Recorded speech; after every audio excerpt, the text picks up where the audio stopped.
I brought up the budget thing back at the end of Season 5 and the beginning of Season 6 because in many ways the budget thing would inform the development of Season 6 and in some ways DS9, although obviously by this point we have long since discussed Season 1 of DS9.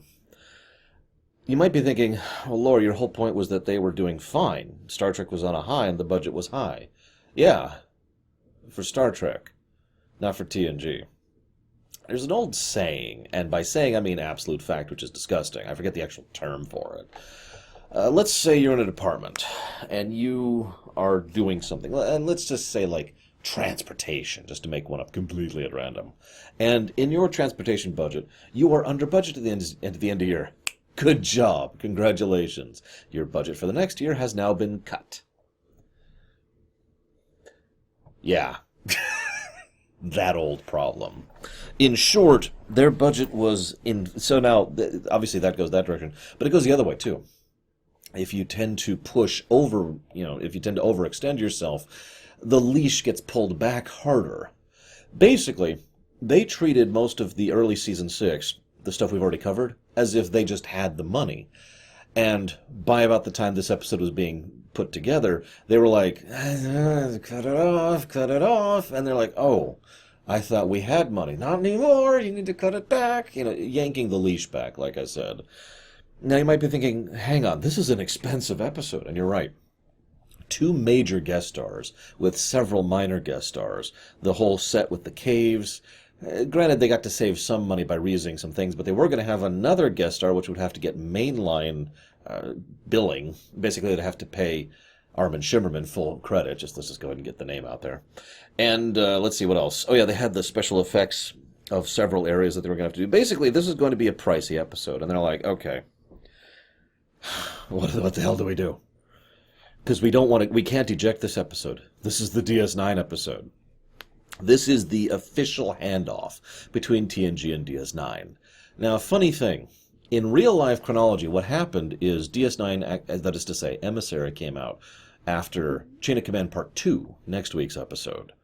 So, the way things actually lined up for us in real life was Chain of Command, Emissary.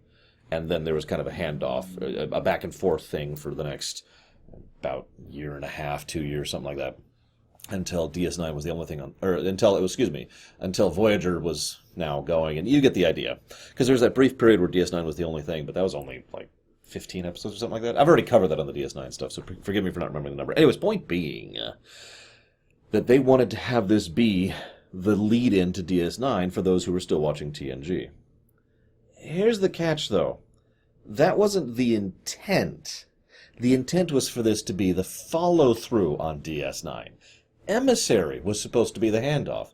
That's why they set the Enterprise there, had several scenes on the Enterprise, and had Picard and O'Brien both interacting with the Enterprise crew several times to try and indicate the whole handoff thing, right? This was originally supposed to be happening after Emissary had already come out. Now, various budget and time constraint issues basically meant that didn't happen. So now they were like, But this script had already been written as if DS9 was already a thing. There's a couple of minor inferences to that. In fact, there are exactly 3 in this episode. Now, you're probably still thinking, hang on, you started this all with budget discussions. Well, yeah. I'm just pointing out that this episode had a mixed development time when a lot of the behind-the-scenes staff were already shifting over and full-time working on Deep Space Nine, when preliminary work on the movie had already begun at this point, and they had to change the script at the last minute because of budget issues, and yet we still, somehow, got Chain of Command. In my opinion, one of the better, if we count these as one episode, or whatever, 2 of the better episodes in Star Trek history, in my opinion. This is easily in the VHS collection for me, right?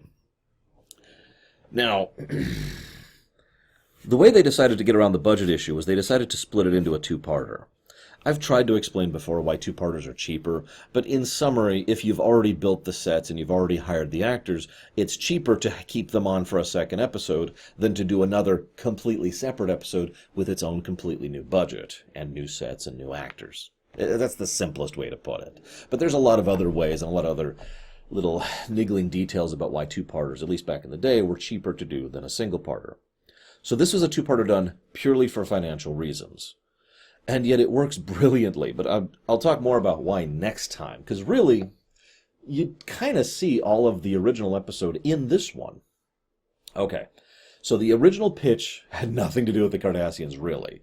I mean, yeah, there was the handoff, but the real pitch for the episode was Picard is replaced by a new unfamiliar captain. How do the crew deal with it? And that was the core premise. It was actually kind of a cool premise, and don't worry, we're going to talk about Jellicoe. I can't avoid talking about Jellicoe. God, I don't think any Star Trek fan in the last 20 years, no, closer to 30 years now, that's what, 27 years at this point, has been able to avoid talking about Jellicoe. Anyways, but no, instead, so what they did was they had the episode and Jellicoe was there, and you remember that big climactic scene at the end where they're in the cave, and oh my god, what was supposed to happen originally is Picard got out with the rest of them. It was all a trap. They were just trying to capture us, but we are watching you. Da-na-na-na. Jellicoe leaves, episode ends. Now you're thinking, well, hang on, Lore, that doesn't quite fit. Like, that would still leave several minutes of unfilled time. Yeah, exactly. I want you to rewatch this episode. I know several of you do. And I want you to pay attention to the way they shoot the cave scenes. Because those scenes are long. They're not super long. I'm not talking like bajillions of minutes or anything like that. But if you pay attention, the camera lingers for far longer than would normally happen. And they show far more actions. Not action, but actions than normally would be. For example, a common thing in TV would be like, okay, we need to prepare to rappel down, all right. And then there'd be like an establishing shot of looking down, and then the camera would cut back up, and then they're going down, they're ready. Instead, this episode, the camera just lingers on them as they slowly get their equipment hooked up, and the ropes tied up. They gotta get the thing in, and they tie this, and they get it tied to their outfit. They show all the steps. Why? Because they needed to flesh out these parts of the episode. Because they needed to flesh. I might have already given the point, because this was converted into a two-parter. So all of a sudden, the denouement was gone, and they needed to fill that space because part two is almost completely segregate. This is also interesting, though, because part two, as we'll discuss when we get there, isn't just the Picard and Madred show, although it mostly is, but it still gives us even more good stuff about Jellicoe, which I do think is to the show and to the episode's benefit. So, this is also funny, by the way, because that means Gul Madred would never have been in the original episode. Yeah. Now, you might be thinking, well, hang on, that means they changed this pretty late in production. Uh-huh. Which means they had to hire him very late. Uh-huh. I mentioned, if you're watching the episode with me, do me a favor. Especially if you got the Blu-rays like I have access to, which I think most of the digital versions now are the Blu-ray versions. I'm not actually sure about that, because I literally have the physical Blu-rays. Watch David Warner, he's the guy who plays Gul Madred. Watch his eyes. Man, that man's a good actor. I'll be praising the hell out of him next time. But he's actually reading a cue card because he didn't have a chance in time to memorize his dialogue because it was so alien to him, so tech-heavy and with lots of facts and figures. So what they did was they had a cue card on the camera, which is pretty normal. And if you watch, see, I'm looking straight at the camera right now. So, assuming you, that is to say the camera viewpoint, are Picard, he would look right there. And I don't know if you could even tell that difference, but if you're looking very closely, and I know I'm kind of small here, but if you're looking very closely, you could probably tell that my eyes have shifted just a bit to the side. And I'm still talking to you, I'm still engaging as you, but then, funnily enough, once he finishes reciting the figures, your serial number, dash, dash, dash, blah, blah, blah, born here and such, then his eyes shift right back to the camera. He also says his lines very deliberately, which gives him the chance to get a chance to basically read in advance and have an idea what he's going to say next before he says it. God, I love David Warner. Anyway, sorry. So enough of that. We're talking about literally the last scene of the episode. Let's rewind a bit. They bring in Ronnie Cox to play Jellicoe. Let me just go ahead and say that was an informed choice. Probably has none of the actual significance anymore. I imagine if my niece were to watch this episode, she would just be like, okay. But for those of us who were around at the time, and who were digesting fiction in general at the time, Ronnie Cox was almost always the bad guy. The corrupt cop, or the corrupt executive, or the corrupt cop who's corrupting executives, or whatever. He was kind of typecast, as most actors feel at one point or another in their careers. So they bring in this guy who a lot of viewers, historically speaking, were already predisposed not to like. Then they direct him to be as affable and friendly as possible. Now that's actually very interesting, and I think it's one of the things that has to be kept in mind when discussing Jellicoe. He is a friendly person, an affable person, right up until it gets to job time. And then his job mask goes on, when he's on duty, in other words. When it's all about the business, his business mask goes on, and all of that friendliness kind of goes away. And then he pulls it right back off. It goes right back to being the friendly family man. And Ronnie Cox manages it brilliantly. He does a great job of just right back in between being the friendly, affable family man and being the professional, no-nonsense, let's get it done guy. And I think it adds tremendous nuance to the character. But I'm getting ahead of myself.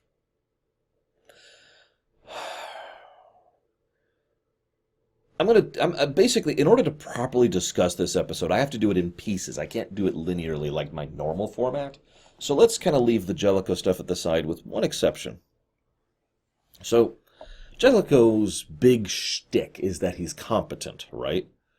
So, if that is true, why is the Federation-Cardassian peace treaty such a piece of flaming garbage? Now, if you're wondering what I'm talking about, I direct you back to a lot of my discussions in Season 1, 2, and 3, and 4, arguably, of Deep Space Nine, which by now has long since gone live.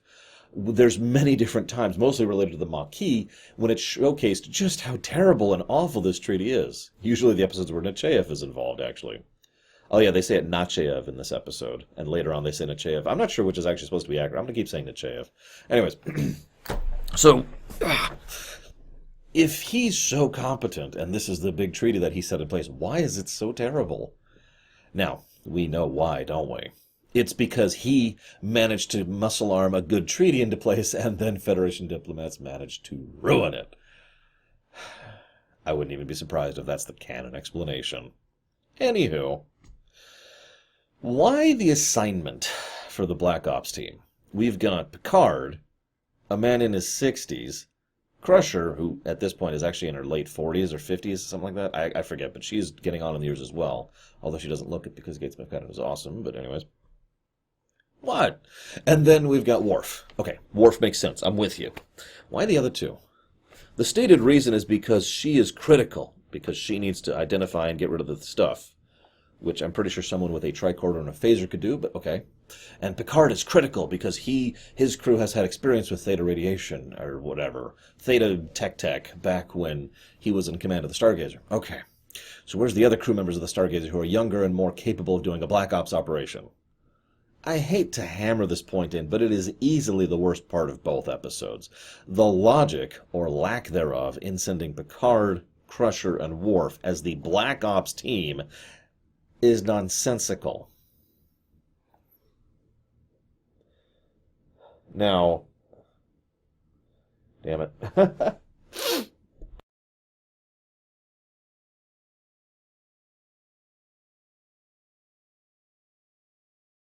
I hate those sneezes. They just come out of nowhere.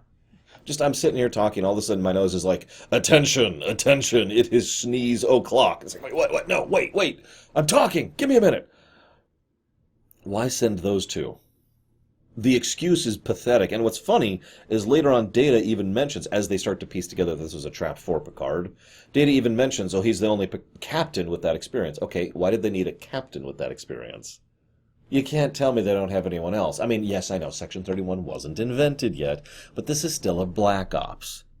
In the traditional sense of the word, an operation that's off the books, that has official deniability. That the government will say you were there not on orders if it happens, and there's no proper record of it, right? And they decide for that mission, I mean, do I need to explain my point here? What's funny, though, I was thinking about it, and I actually wrote down a note here, and then I scribbled it out on my notes. It says, this is our first Black Op operation in Star Trek. And I realized, wait, no it isn't. The Enterprise incident back in TOS was a Black Op. And technically, obviously, Enterprise has Black Ops too. But, I mean, chronologically speaking, real life timeline, this is our second Black Ops, I think. Anyone can think of any other ones? Obviously, Discovery and Enterprise would both later add Black Ops into the past, but you get the point. Anyways. So, at about 22 minutes and 58 seconds, they finally reveal the plan. This is why we're being chosen. We need to go. The Cardassians have this literal doom weapon which can perfectly kill everything except the equipment, and then leaves away the fresh scent of pine. And so, as a consequence, this is the horrifying thing that is incredibly dangerous. And everyone's agreed not to use this incredibly dangerous types of weapons not because they're horrific and horrible and nightmarish, but because of the fact that they're that difficult to control. But we think the Cardassians are trying. What I find funniest about that is nobody has a hard time believing the Cardassians would do this. I mean, why would they? Do you have a hard time believing it? Remember, at this point, we don't actually know all that much about the Cardassians, but I gotta be honest, even knowing what we know from Deep Space Nine, I could see the Union doing this. The military government. Or at least trying. So, okay, fair enough. So they need to deal with it. The really weird thing to me, though, is this kind of weapon... I don't know, maybe I'm just me, but I would think that the first Black Ops operation would not be to neutralize. It would be to investigate. And upon confirmation, would be a sufficient casus belli for all-out war. Now, I know the Federation doesn't like war, but remember, even the Romulans are in favor of this treaty, and this could be a thing to pull in anyone else. So let's say the Federation doesn't decide to go after this. Do you think the Klingons would hold back from going to war with the Cardassians over this kind of thing? How about the Romulans? Or anyone else, really. I mean, the Cardassians are not a major power. They're a power, don't mistake me. But they're not at the big three. They're like one step below the big three. And I bring that up because the way they deal with this whole situation is extremely flimsy, and I hate to keep pointing that point out, but it's kind of critical because it's the basis of the entire episode. I find it funny that over on Deep Space Nine, whenever they need someone to be just kidnapped and tortured or whatever, they just have it happen on a trip to Risa. You know, none of this whole, oh God, we need to take him away kind of a thing. We need to lead a trip. No. Picard's going to Risa and then, anyways, or a medical conference. Those are the two. It's either Risa or a medical conference. All right, so they're in the shuttle, setting a course for Torman 5. Now, okay, I didn't mention this earlier, but in the very beginning, there's this line Nechayev says, which I freely admit I actually missed until this viewing. She says, thanks to the recent evacuation of Cardassian military vessels from the Bajoran sector and then redeployment to our front, we think they're gearing for war. Then Nechayev gives a whole bunch of dumb answers to crew members because she has no answers for them because she's a terrible admiral. But that's neither here nor there. As an aside, I have no rancor for the woman who plays Nechayev. She plays her hard, fierce, to the point, very brusque, which is exactly correct, actually, for that kind of military admiral. So I have nothing against her. It's just the lines that are put into her mouth are generally stupid. Anyways, but you heard that point, right? The ships which had already evacuated Bajor. Now, it's a very brief line, and it's just run by and no attention is paid to it. But I point it out because this script, like I said, was supposed to come out after Emissary. And this is one of the 3 points that showcase that. That line is still in the script. And when Picard is like, Torman 5, what he was supposed to say is Deep Space Nine, which, funnily enough, is even the same number of syllables as Torman 5. He even says it in a similar manner because he was directed to. I'm only pointing this out because this is how late in the game these changes were being made. Very, very late into the things. They were just like, In fact, the scene on Torman 5, ignoring the fact that they reuse a match shot from a previous episode, which they weren't ready to do, they actually filmed this on the promenade of Deep Space Nine. You can tell. I mean, I could tell. Anybody paying attention could tell. That is clearly Deep Space Nine's set. But what's funny is everyone involved, the producers, the cameraman, the director, the actors, were all irritated because they had to film in very tight, close quarters and barely allow the camera to move because it was so obvious it was the promenade. Quark's bar was literally right over there, which was where they were supposed to be to begin with. Again, as I mentioned, it was originally supposed to be Quark that they were reaching out to, and he was going to help them get a runabout, and that was going to get them onto the Cardassian thing. Now, I'm not saying that should have happened, per se, because that leads me to another point, but I'm going to save that point till next episode. So just do me a favor.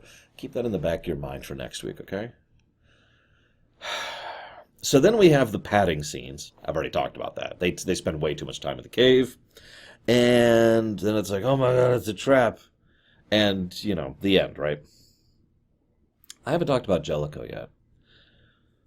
Jellicoe is a very divisive figure among Star Trek fans. And when I say divisive, I want to be very clear with my terminology. He is someone who I have seen people hate and love, and not a lot of in between. Now, because I said that, there's going to be people who say that they have no strong feeling on him whatsoever, and that's fine. But in my experience, most Star Trek fans who are invested enough into the show to know who Jellicoe is on command will say, ah, or yeah, one of the two, and basically nothing in between. And I think, in hindsight, it's very easy to understand why. Now, when I was a kid, by this point I was entering high school, wasn't I? No, I wasn't in high school yet. This is 93, I think? Whatever. Getting along in the years, a teenager at this point. And, yeah, this would have been just before junior high. This would have been junior high. There we go. So, at that point in history, me and my friends were... we'd get together basically every week, and talk about Star Trek and discuss it, kind of like I'm doing with you guys right now. Except I'd hear them back immediately rather than weeks or months later in the comment section. I'm sorry, I'm getting way off topic. When we'd come to discuss this, all of us hated Jellicoe. That's the point I'm trying to make. Now, in hindsight, it makes obvious sense why. Now, I'm going to point out a couple of nitty-gritty details, but the main point is he's not Picard, and he's not doing anything to ingratiate himself into the audience. In short, he is more or less deliberately designed to be irritating. Thing is, he's written very well and acted very well. As I kind of hinted at earlier, Ronnie Cox does a great job with him, and his role is actually very well designed. He is competent. He is, in short, not the obstinate bureaucrat. And that in its own right is actually praiseworthy. Star Trek has been using the obstinate bureaucrat stereotype since TOS. It is a very old and very common stereotype. How many times have we seen the Commodore come in, I'm the one who's in charge, and I'm going to make the orders, and they're just a boob, right? They have no idea what they're doing or how to do it, and they fumble about and they make things worse. And we hate them, because that's the point of the obstinate bureaucrat. Jellicoe kind of fulfills the slot of the obstinate bureaucrat without being one. He is designed to provoke audience reaction, for the audience to dislike him, and yet careful and consistent effort was made to show that he isn't a worse captain, just a different captain. So it makes sense why people back in the day wouldn't like him. He's different, changed, etc. He's also kind of irritating. And this is the interesting point. I was rewatching this episode with careful detail because I decided to put all of my opinions on Jellicoe at the side and decide for myself what I think of him here. We'll see if that changes next week, because I haven't seen part 2 yet. The thing is, he is very right in how he approaches running a military ship. It's not something that I would get along with particularly well, I'll freely admit that, but then again, I wouldn't fit well in the military. I get along with military people when not on the job, which is a key distinction point. And if you remember, I already kind of mentioned that he is completely different when he's got the on-the-job mask and when he's got the normal mask. I would get along with Jellicoe off the job just fine. On the job, well... And so he makes the point several times, I don't have time to make this work, okay? I don't have time to give people a thing. We're in a crisis situation. This is a military situation, and I'm on charge. I'm the point man. I'm the one whose neck is on the block, and I'm the one who wants things to be run in a very specific manner because this is how we're going to do things. That doesn't mean he's right. It doesn't even mean he's correct, but in my opinion, he is both in this case. I know that sounds like a strange statement. There's a quote about this, and it's from my great-grandfather, who served in the Navy during World War II. On the Pacific Theater, specifically. On a PT boat. I can keep giving you information. I'm going to stop there. He said it so wonderfully. It was something along the lines of, second-guessing yourself is the luxury you indulge in when you're no longer in the moment. And he elaborated to me that when you're in a combat situation, when you're in a military situation, you make choices and you stick by them and you work with it, right? And you will make wrong choices and you will make right choices. But the point is you have to choose and commit. Later, you can question how much you screwed up. But right in that moment, you do not have that luxury. And that's one of the things I like about Jellicoe. There's a wonderful line. It's actually probably, I know this is so stupid, but it's probably one of my favorite lines in this whole episode. He does his whole thing with the Cardassians, which I'll talk about in a minute. And then he goes out and says, okay, I want you to do this whole strategy. Then he leaves, and Riker says, he's certainly confident, and Troy says, no, he's not. That is a wonderful humanizing line, and a great showcasing of Troy as a character and how you could use her as a narrative sense. Because we get characterization on Jellicoe from her, thanks to her unique position there. And that gets across the point. He is not arrogant. Jellicoe is not doing this thinking this is absolutely the correct thing to do. He is making a decision and committing to it. And that is what a military commander should do. And I like that. I like that a lot. You can kind of get the impression, and of course, Mr. Cox does a great job of portraying someone who understands the stakes and is frankly terrified of how horrible this is going to be. No wonder he surrounds himself with pictures from his son. He even says pretty much flat out to Picard, Picard, you're probably going to die, and the Cardassians are not going to back down, and we're going to go back to war. He doesn't say it like that, but that is what he means. And he's right. If not for very specific circumstances, there's actually a pretty good chance that chain of command would have directly led to war. Like actual war. And, don't mistake me, the Federation would have crushed the Cardassians like a bug. But, I mean, that's still a horrible thing, right? And nobody really wants that. Even the military man doesn't want that, right? Anyways, here's the catch.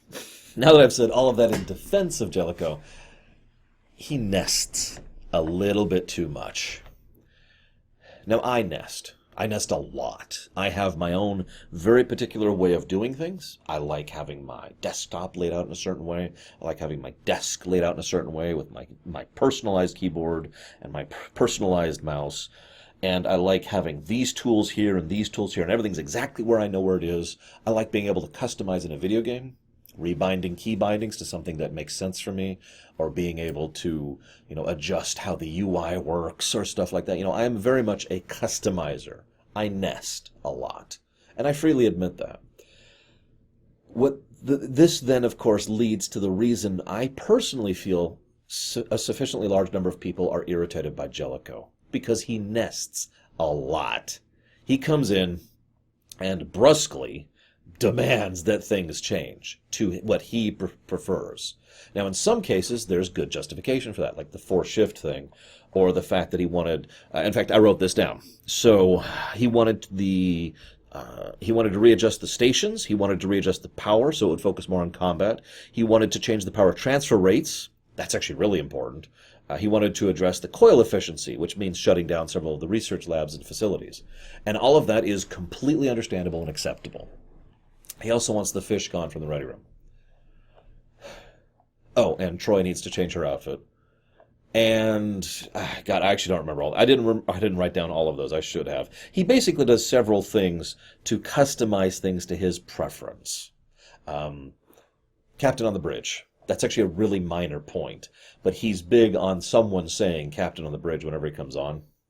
There's just a lot of little details that show that this is how he wants his ship run. And he even says flat out, the Enterprise is mine. He says that to Picard. I think that whole thing is the biggest reason why people don't like him. Because he just butts in and changes things to his preference. And it's not just the characters that have gotten used to that. It's us. And so now we are the ones experiencing this change. And he's not polite about it. He's not affable about any of these changes. He just does them. Which I think is very interesting.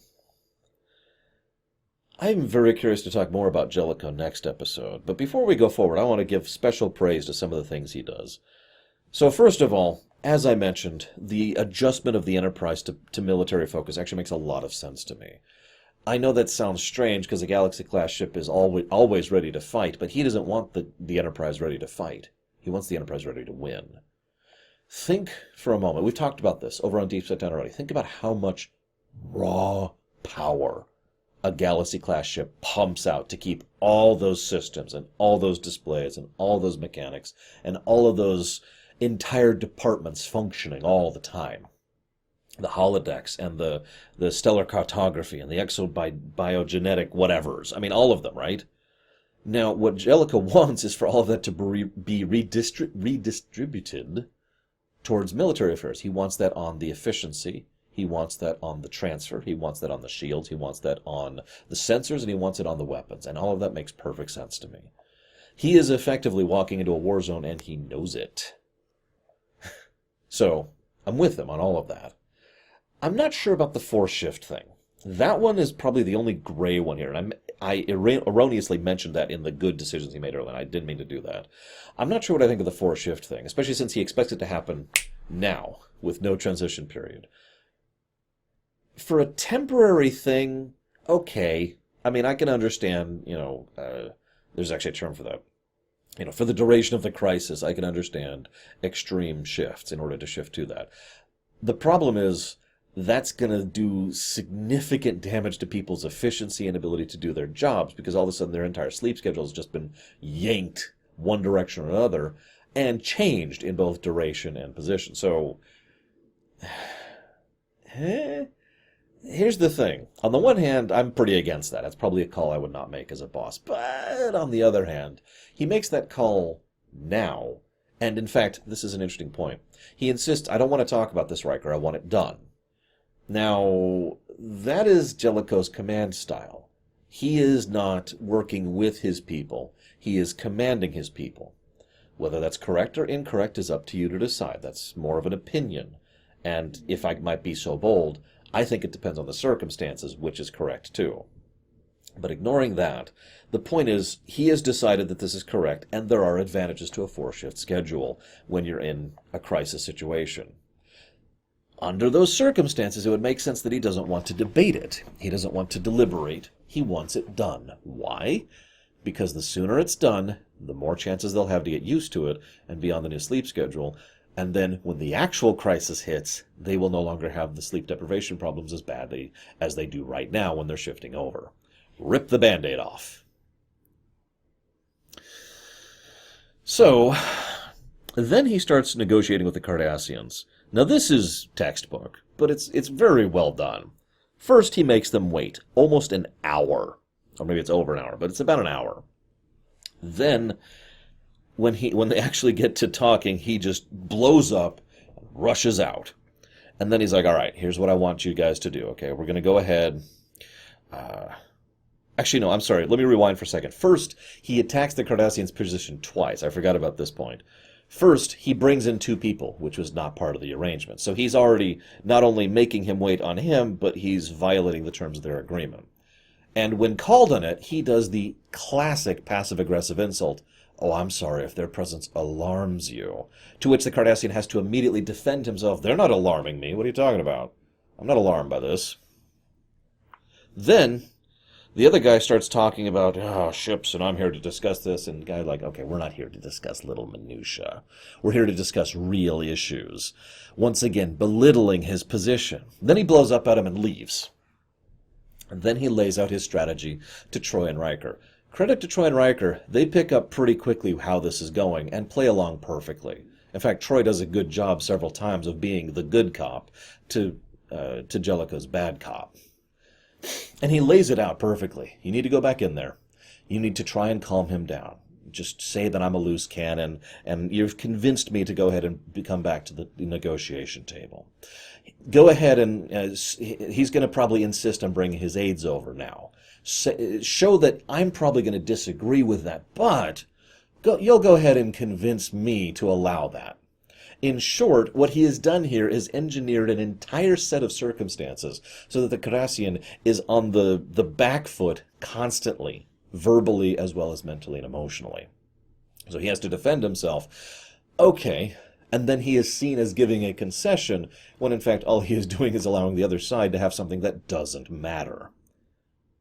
It's, like I said, it is textbook negotiation, but it is brilliantly executed. And then, of course, that leads to that brilliant line, no, he's not. So then they go ahead and they have the final Cardassian meeting with them. And there's this wonderful bit where they do, again, the typical thrust, counter parry, counter thrust, verbal sparring. Accusation, deflection, confirmation. Very classic. But my favorite one, though, and this is something that's so subtle, I don't think the episode ever actually outright says this. The Cardassian asks where Picard is, and Jellicoe says he's been reassigned. That is all they need to know, that their trap has worked, that they have successfully lured Picard, which, if you remember, was the entire goal. It was stupid, but it was still the entire goal. So, this, basically, just by asking the innocuous question, he can now confirm to High Command, regardless of what's happening over on whatever such and such with Gul Madrid, that yes, the plan worked, the trap is being sprung. Nice little touch. With that, Gul Madrid shows up. I'm going to save pretty much all of my additional thoughts for part 2. We've talked quite a while already, and we'll of course have more to analyze about Jellicoe in part 2. I hope you've enjoyed my thoughts on this episode, and I will see you guys next time.